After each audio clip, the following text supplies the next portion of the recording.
Hello, good evening, and welcome to another episode of Crossroads. Good evening. Um, Tonight we've got a guest called Susan Leigh, and hopefully she will be on in a minute. Um, Susan Leigh is a counselor, hypnotherapist, author of 101 Days of Inspiration, dealing with death, stress, and BBC Media. So that's Susan Leigh for you. She's got a book, and she's a counselor, hypnotherapist, and author of 101 Days of Inspiration. Well, there you go. So, if you've got any questions about anything, um, then don't be afraid to pop over and say hello, or say a hi to me, or ask Susan some questions in a bit. Whatever it is, please come on and leave a message in the comment, and I'm sure I'll be able to get back to you. Um, so, what can I say now? We're just waiting for our guest. Then we will make sure that we will carry on with our conversation. Um, some stuff might be sensitive tonight, so please, with your questions, please be sensitive with your questions, etc. And yeah, and that's it really. So hopefully she won't be long now. And so so Jackie will be on around about 9 o'clock tonight. So if you're waiting for Jackie to come on, she'll be on around about 9 o'clock tonight. So we're just waiting for our guest, and hopefully she'll be on very soon.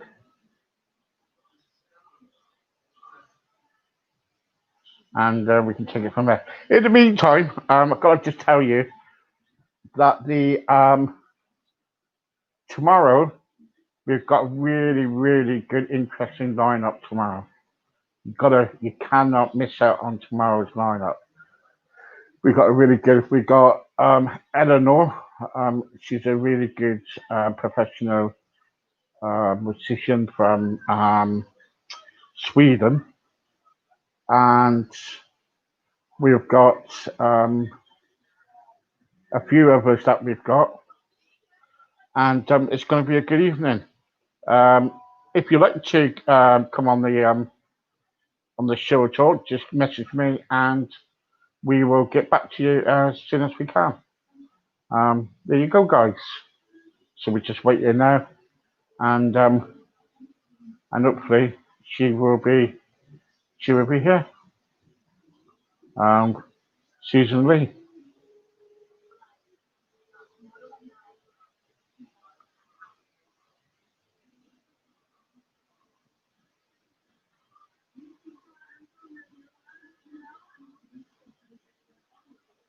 Hopefully shouldn't be long. Anyway, what's everybody been doing today then on a day, on Monday? Don't like Mondays, do you? I hate Mondays, really hate Mondays, you know? Because you seem to get all the problems in one, don't you?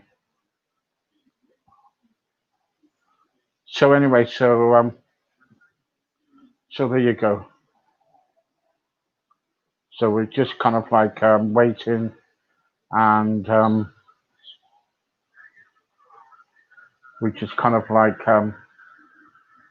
just want to tell everybody that I want to thank everybody in the meantime who has been on.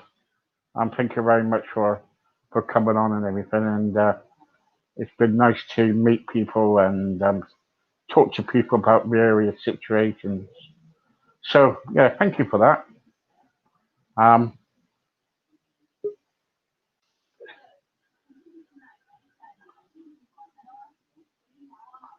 Hello, Susan. Hi there, Steve. How are you? I'm good, thank you. Good, good. Thank you very much. Didn't know whether to come via Facebook or YouTube, so I sent you a message. But anyway, I've done the Facebook route. I hope that was okay. I don't know which. I'm not a Okay. techie.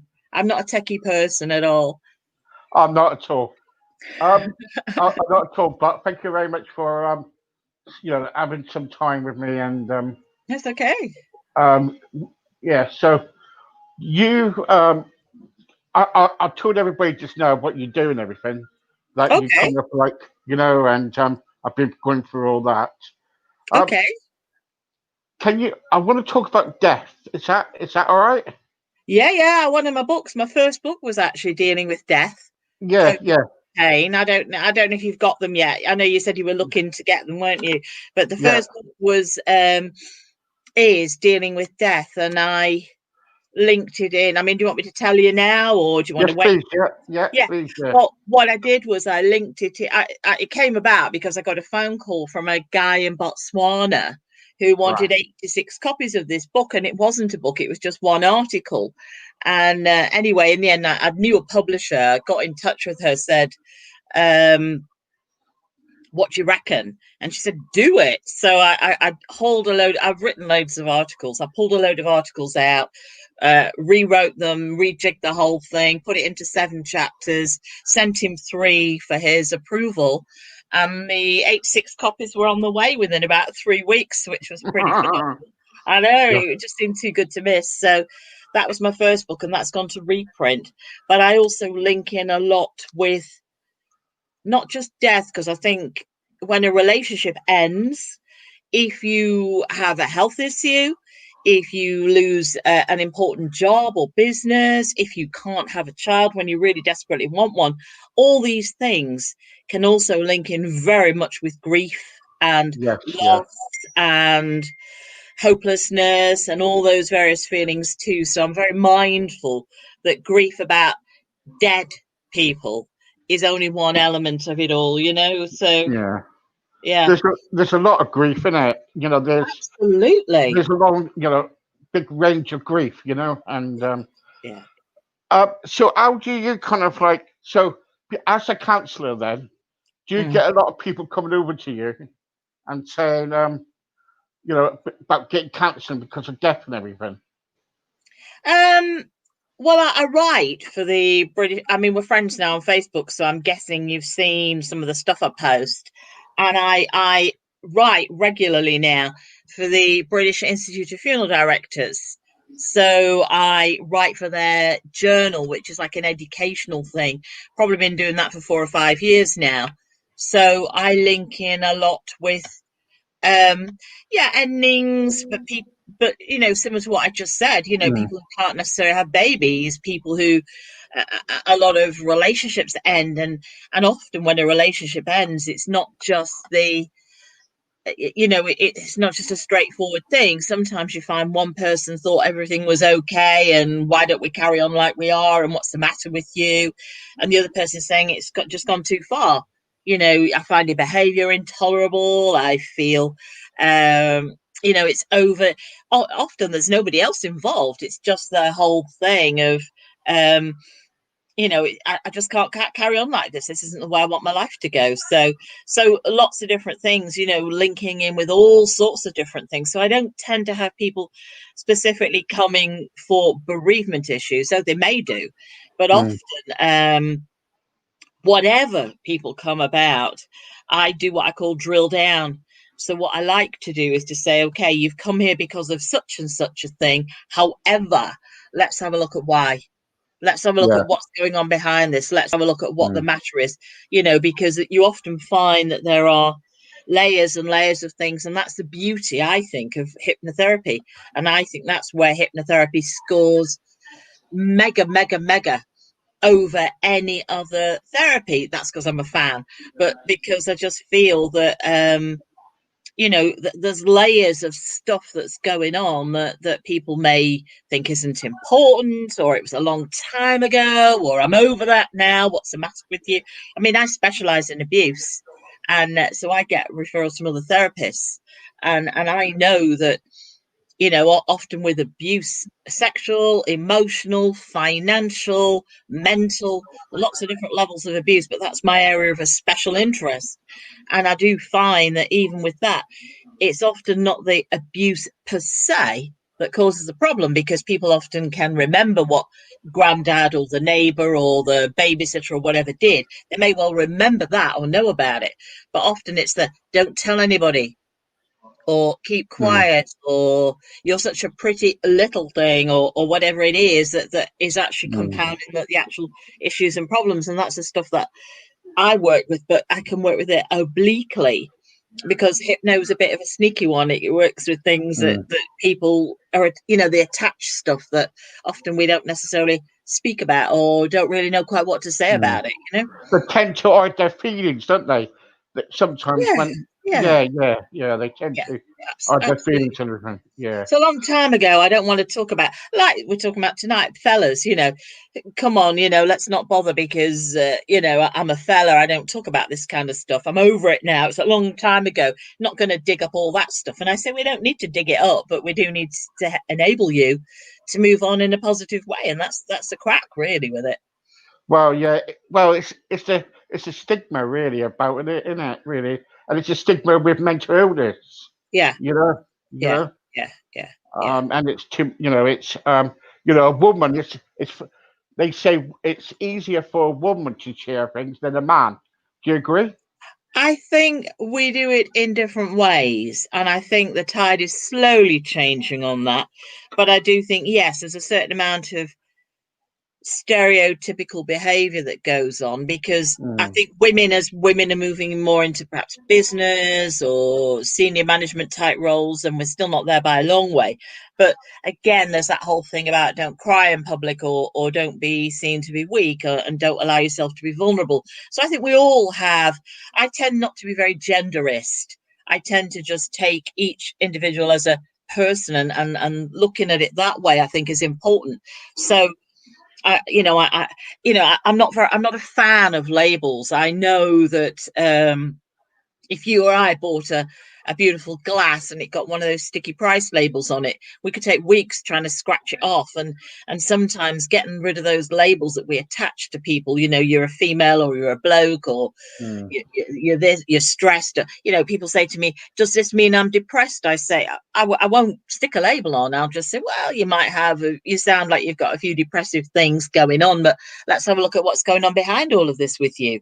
So I'm not a fan of labels. And I think each person has, if I'm working with individuals or even couples, then each person has their own set of circumstances that mm, need respecting, and being validated, but also, and respecting those symptoms or problems, because they're the things that originally helped you get through, and navigate your way to sort of survive, even if it's a bit clunky or clumsy or not particularly helpful. As we get older, we tend to lose the need for them, but not necessarily the capability of letting them go.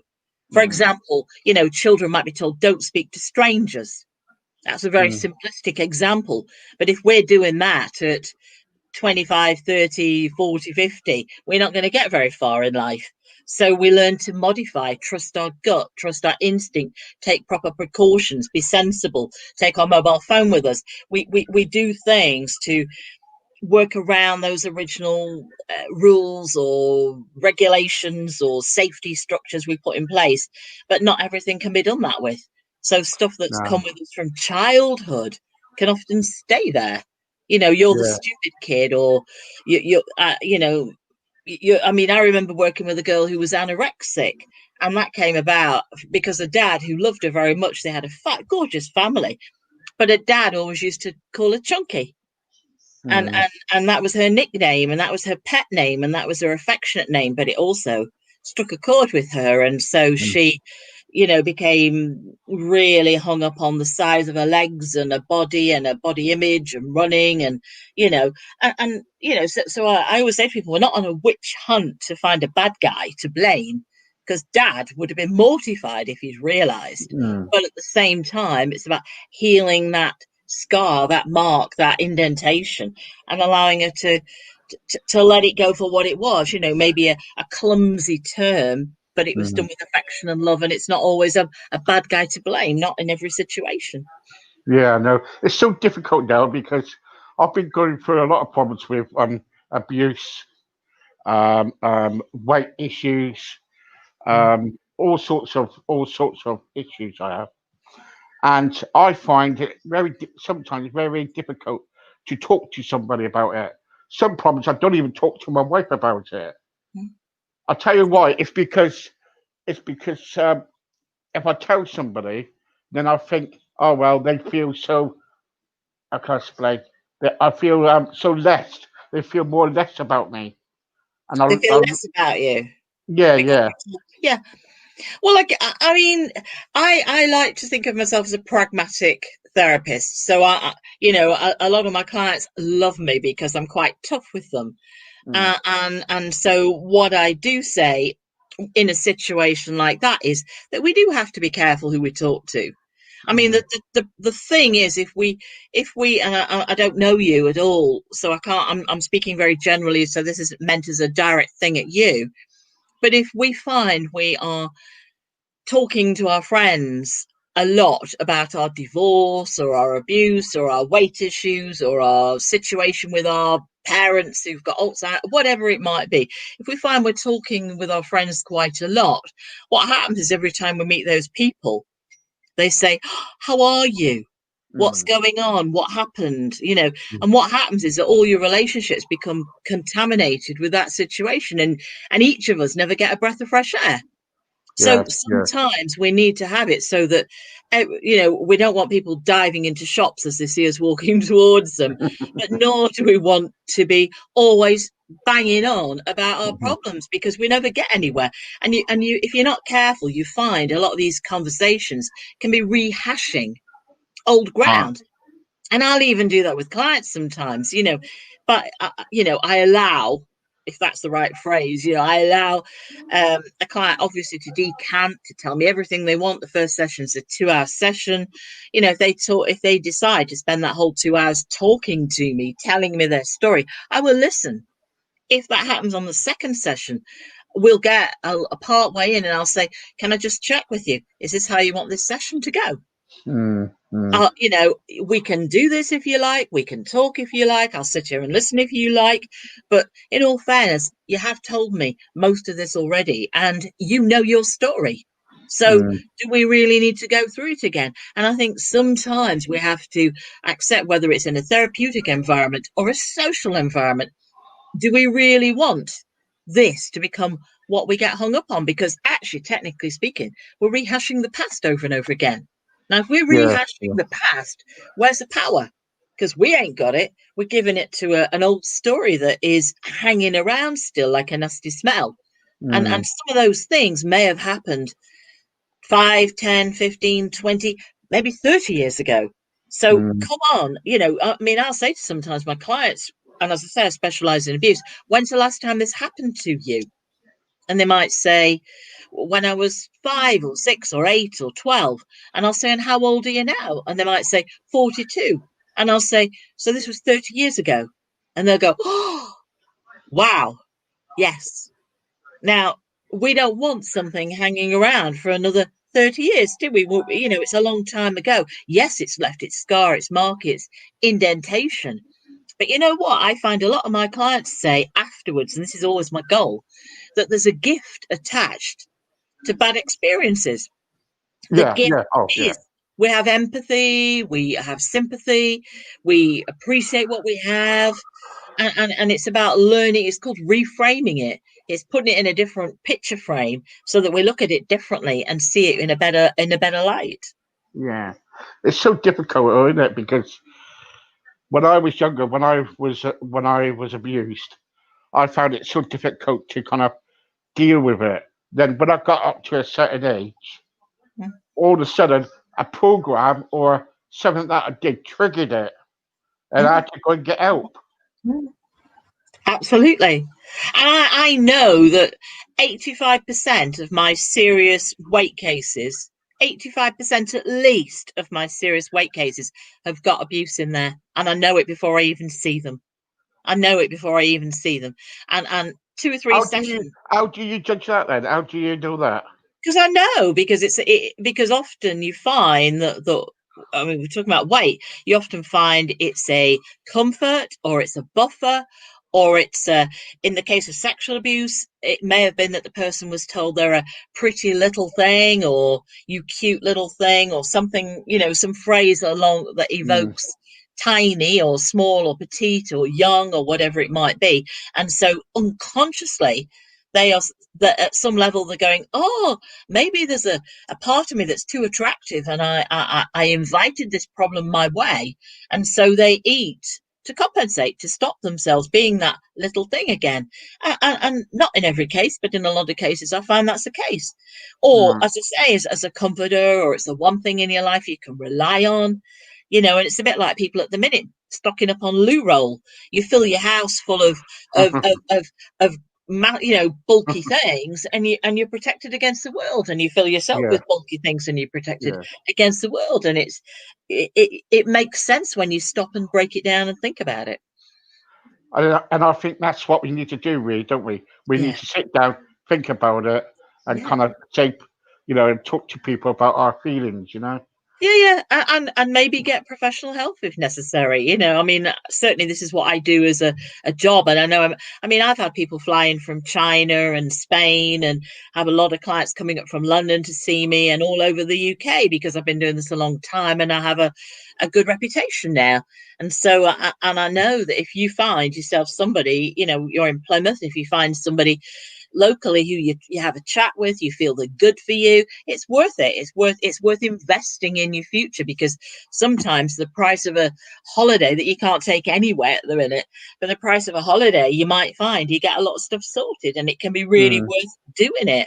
I yeah, just had a physio session because I've got problems with my knees at the minute, and I see this guy once or twice a week, and it's worth investing sometimes to have things fixed, because I can't fix it on my own. And sometimes we need to bring in a little bit of expert help, and it's worth it.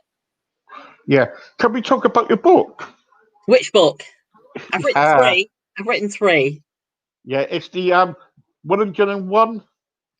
Oh, The 101 Days of Inspiration. yeah. Yeah, well, Sorry. Yeah, my first book was the Dealing with Death book, which was written as a commission, and that yeah. deals with divorce, death, loss, inability to run the life, and that's linking in with family, anniversaries, relationships, friendships, starting again. My second book is dealing with stress.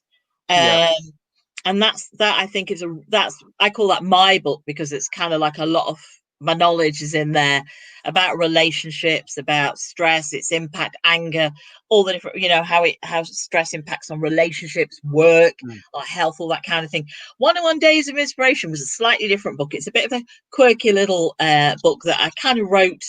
What happened was, I started, like I'm doing at the minute on social media, I started doing a hashtag on hashtags where you put on Yeah, Twitter, yeah, and it yeah, flags yeah. it up.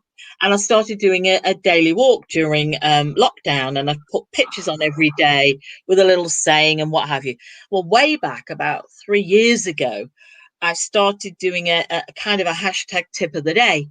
And they're meant to sort of give away, throw away, just a thought, like, make sure you take some time for yourself, or, when it's raining, do you say what a lousy day, or do you just say, it's watering the flowers or something?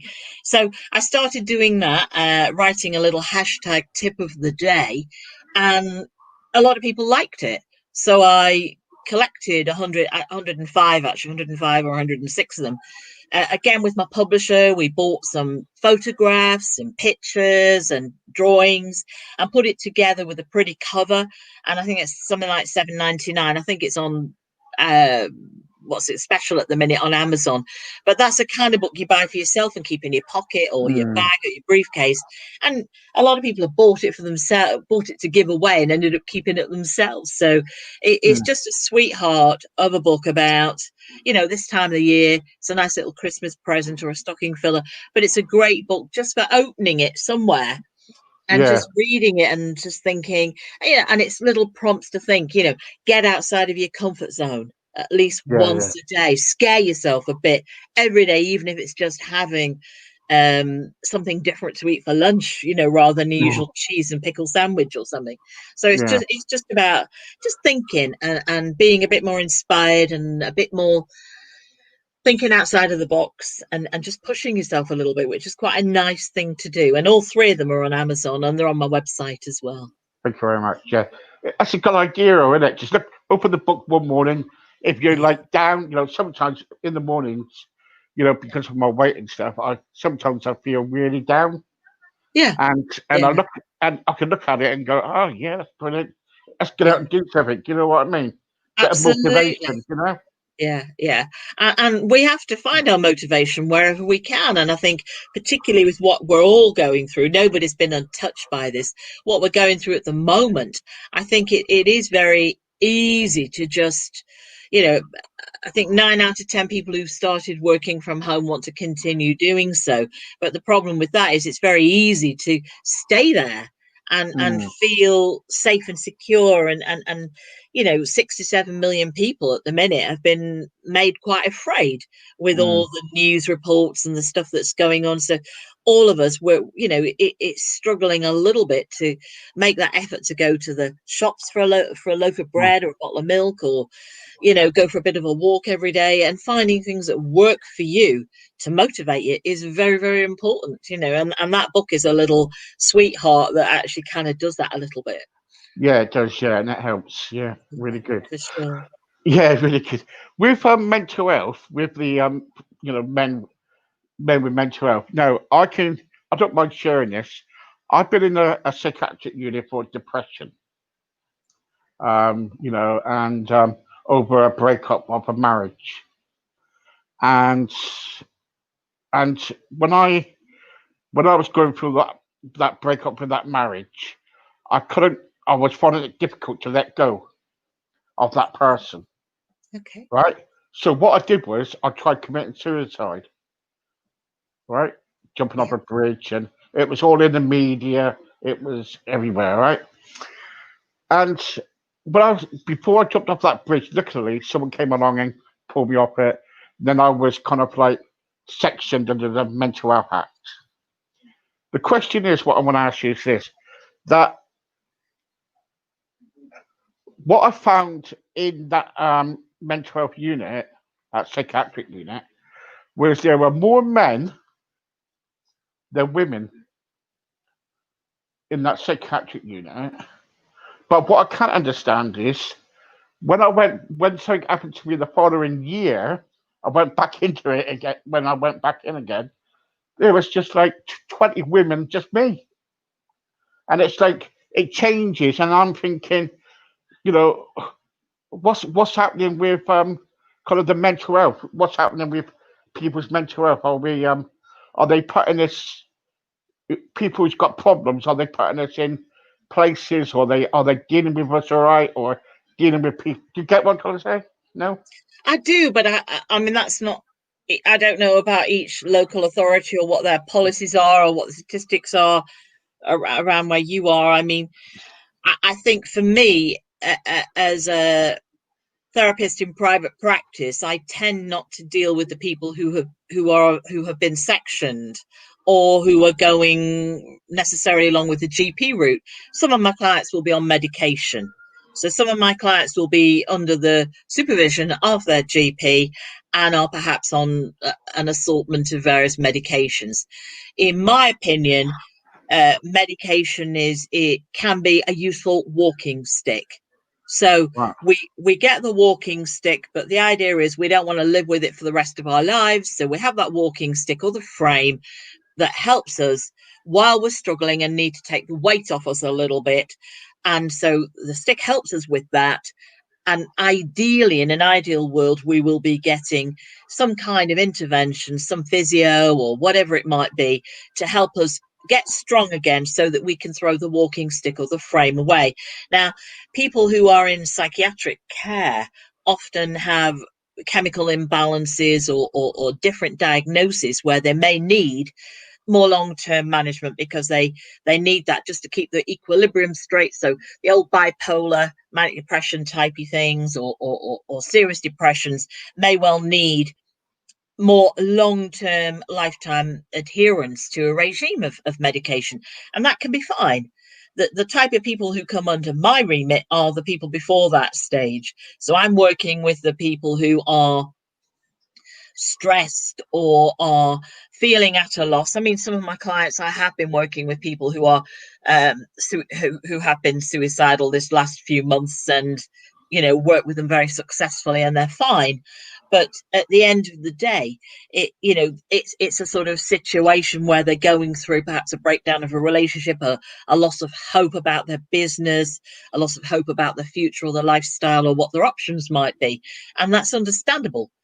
When two or three things converge, and you're locked down with a partner that you might not particularly like very much, or you're in a situation where the kids are driving you bonkers, or you can't work, or you can't get out, or you can't get on the computer, and you're worried about your elderly relatives who are you're not able to see, and they're not in a very good shape. A lot of things converge, and we can get in a really overwhelmed state. That's a sort of situation, and that might lead to depressive thoughts and feelings. So they're the cut, but that wouldn't necessarily warrant going into a psychiatric unit. So I have worked with people who self-harm, and that can be food, or it can be cutting, or it can be any manner of other alcohol or whatever it might be. But I'm in private practice, so I'm not necessarily attached to a GP, and so what's going on in psychiatric units, to some extent, it is sort of in a different realm for me. I'm not saying it's outside of my pay grade. It's just a whole different set of Yeah. criteria, because those people who are in those situations tend to end up on prescription. I mean, I know I've done a lot of radio. I do a lot of work for the BBC, and I've had psychiatrists phone up the station and say they love what I'm saying. So I know I'm speaking a lot of sense, and I know a lot of psychiatrists, and I've worked with psychiatrists as clients, Yeah. and I know. doctors. Yeah, I know you're speaking a lot of sense because I've heard you on radio. Yeah, I've heard you on radio. I know you're speaking a lot of sense. I know yeah, that.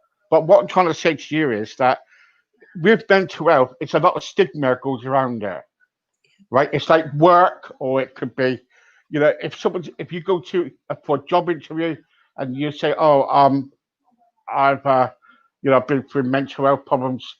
The employer might look at you and think, oh, well, he's had mental health problems and he's gone.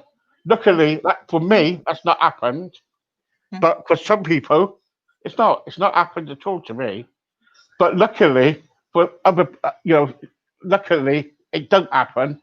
But for some people, it does, because people join my support group and join all my groups on Facebook. They come up to me and they say, Steve, this has happened to me. That's happened to me. Mental health. I've been to a. This is nothing against you.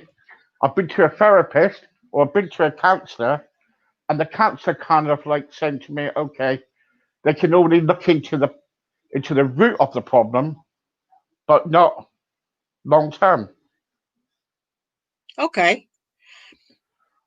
Well, if somebody's coming to me, I would be, you see, for me, the root of the problem is the thing that needs fixing. We can, like if you've got roots, you can keep cutting off the top of the weed, but it will Yeah. keep growing again.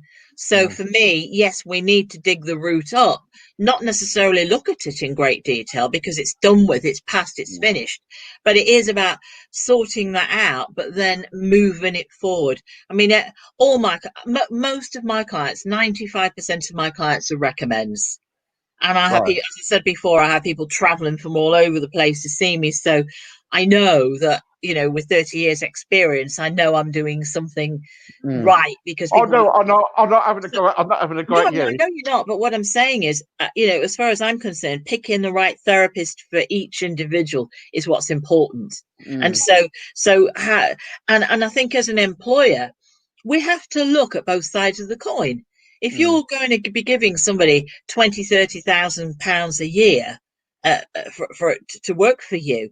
You know, realistically, let's be sensible here. You have to know that that person can do the job and will be reliable and honest and turn up and committed and do the job.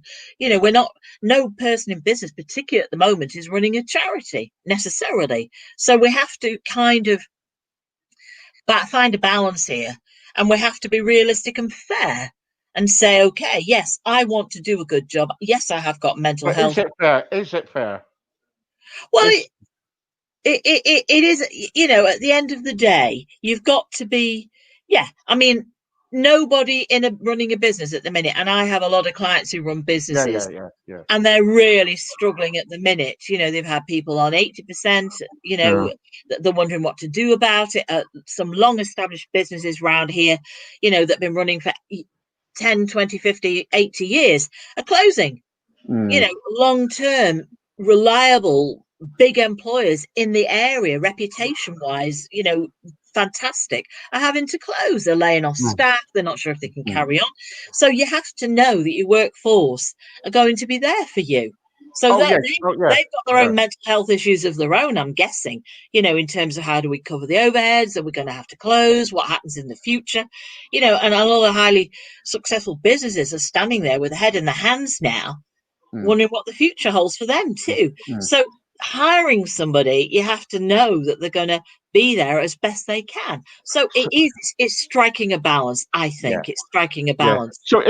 So if no one would, no one. See, the trouble is, I don't understand it. So if people don't get employed Yeah, because they've been through like mental exactly. health, the government's going to turn around and say, "Oh well, there's another person unemployed.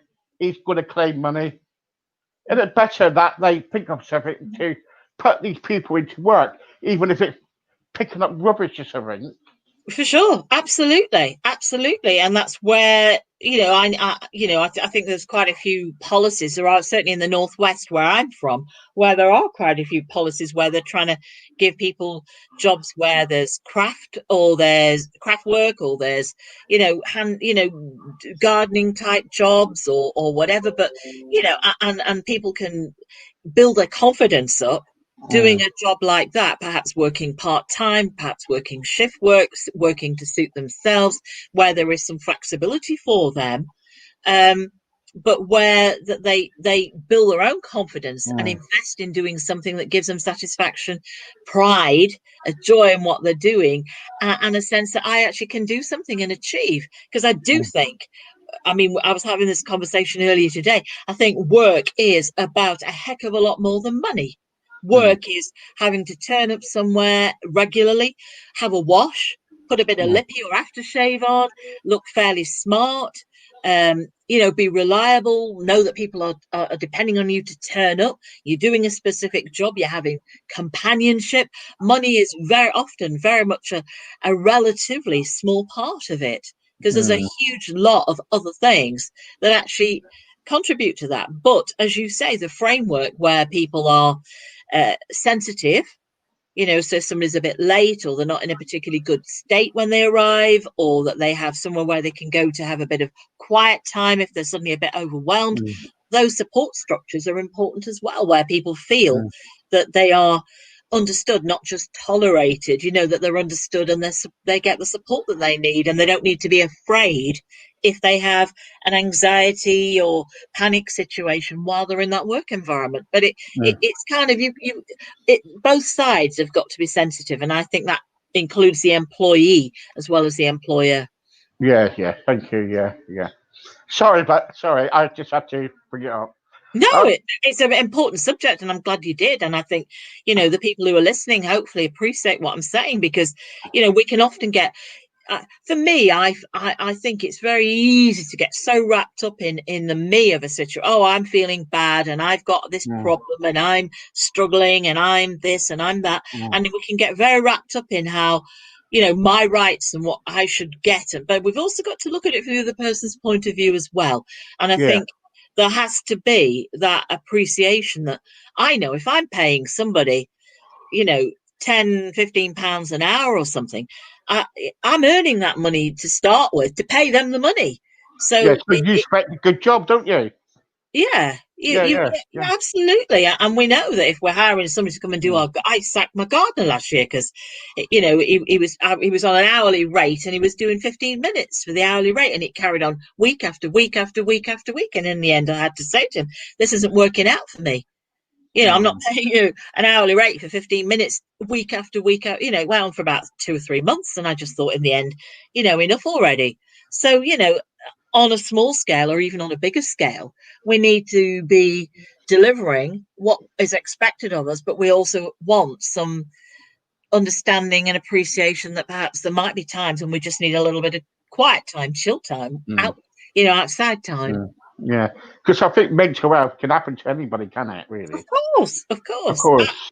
A lot of people, do you know, 90%? I mean, the whole thing. And again, a load of these articles are on my website. They're free to look at. You're welcome to go on there, lifestyletherapy.net, anytime. Just go and have a look. But 90% of adults say they don't get enough sleep. And sleep. Yeah, I've read that. Yeah, absolutely. Sleep last year cost UK businesses £40 billion. So stress and sleep, and the 360 odd symptoms that we can have that link in with stress, irritability, lack of libido, skin rashes suddenly occurring, headaches, off our food, or stomach churning, and all these sorts of things. All these are linking in to some extent, a greater or lesser extent, with mental health support. And so the whole thing with stress, taking it further into panic, lack of confidence, poor sleep, poor health, all this well-being thing is finally getting some acknowledgement as being a biggie. I've been a member of a networking group for 4 or 5 years. It took the guy who runs it 4.5 years before he asked me to do a presentation on stress and mental health. So we're having all that. Well, I mean, it's just incredible. We were having all the social media stuff and the finance and the, I don't know, that all these different things that were being covered with enthusiasm, but the actual mental health side of things was, I mean, the BBC I've worked with for years now, but in terms of local groups valuing what the relevance is, of the impact is of your mental health on your physical performance, your optimism, how that influences the other people that you work with, your enthusiasm, all these things, being supported in those areas. You get a better job out of somebody if you invest in them kindly and with support. I think that's what everybody needs, a bit of a support, don't they? Absolutely. Do you know what? I like you because you come out of it. You just come out of it and you tell the truth and as it is. You know what I mean? I try not to use jargon. I always say to my clients, I speak in English, so you don't get me using all these, 3-letter, 5-letter acronyms and, highfalutin language. What's the point? Communication is about everybody understanding what we're all saying. So it's not trying to befuddle somebody or overwhelm them and say, I'm so knowledgeable and I know everything. We can do that in a respectful way. And talk that's properly. what you do. That's what you do, isn't it? So absolutely. Yeah. Brilliant. Just a couple more questions. With men's mental health, have you been doing anything lately with men's mental health? Well, I've done a lot. I'm doing a whole series on. I don't know if you've seen on social media. I've been doing a whole series on photographing. I saw. Photographing local men and the things that they do to support their mental health. So a lot of that is I do a daily walk every morning. I'm usually out reasonably early, and I'll take pictures.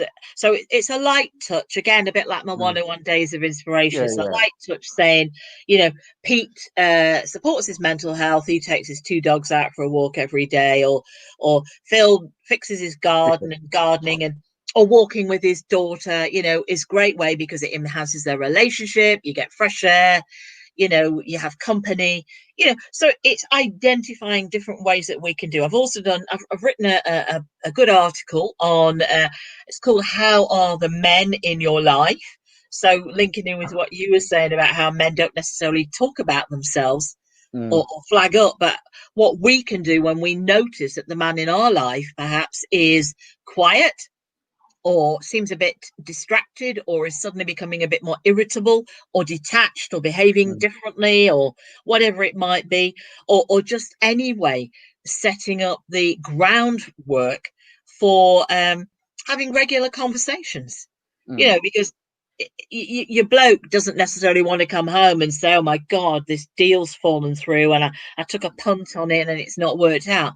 But if you've been having regular conversations from day one, Mm. he can eat that, how's it going, honey, and what's happened today. Then you're in it together from the scratch. And so I think starting conversations out from day one is important. And day one can be today, where we're Yeah. just saying, right, not finishing people's sentences, listening to what they have to say, not second guessing, because men will sometimes just go quiet Mm. if they're used to a partner who's always saying, oh yeah, I know what you're going to say. Mm. Then it will often be the case that they just shut off and just get on with Mm. it. I don't need to speak. You already know it, don't you? So, Mm. it's finding ways that we can support the men in our lives, but also writing that quite subtly so the men can read it and think, okay, these are things I actually need to do. Mm. Make sure I make some me time for me, make sure that I remember one of my clients had a very busy job. He was sales. He was on the road all the time, spending a lot of time doing cold calls, which is always tough work because you get a Yeah. few no's and you can end up going into the next meeting and saying, I suppose you don't want any of this, do you? Because you've had 4 or 5 rejections already. Um, and he used to feel that he had to rush home every night because his partner had 2 or 3 children under the age of 6. And he felt, oh, she's overwhelmed. She's really busy all day with the kids. It's not fair to leave her with this. And he was so stressed and not enjoying his family life and feeling he was a bit irritable and tense when he got in, understandably.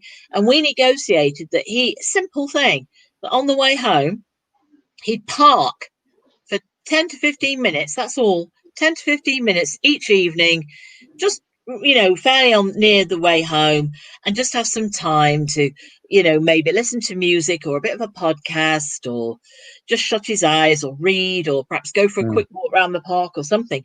And then he'd go home. And, that made all the difference. So he Mm. got home and he was in a good mood. And his partner was like, oh, wow, here he is, and it was a joy for them to reunite. And sometimes just those simple little things where we maybe need to be a little bit more assertive, just, not feel bad about taking some time for ourselves, but just enjoying doing something that gives us a good feeling is Mm. really important, whether it's going for a bit of a walk on your own, or it's, doing a childcare swap, not even needing to spend money.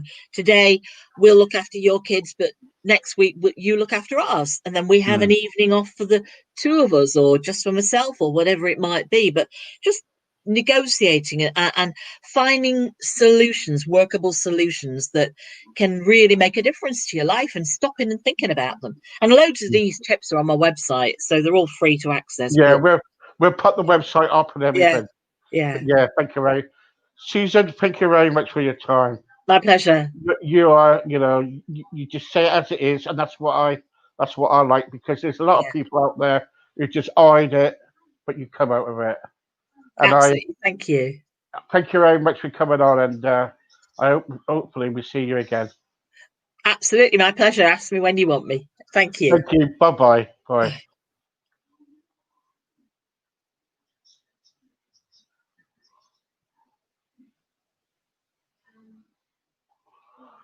There you go.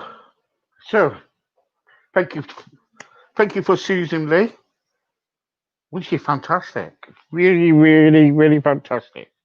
And hopefully we'll have her back on again very soon.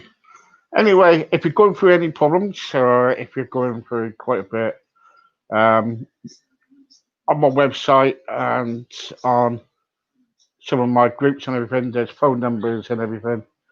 Or if you want to have a talk, have a chat, can always have a chat with me, or I'll put you through to somebody more professional than me. Anyway, thank you very much for joining me tonight. It's been a pleasure as always. Thank you to Susan Lee. Thank you to everybody joining me. Mickey John Bow, Jacqueline, Adam Jacqueline. Um, and Rachel and Jake. Thank you very much. Thank you for everybody for joining me tonight. Thank you for just tuning in. Well, people, that was very, very interesting. See you very soon. Take care. And as I always say, see you on the next adventure. Bye bye.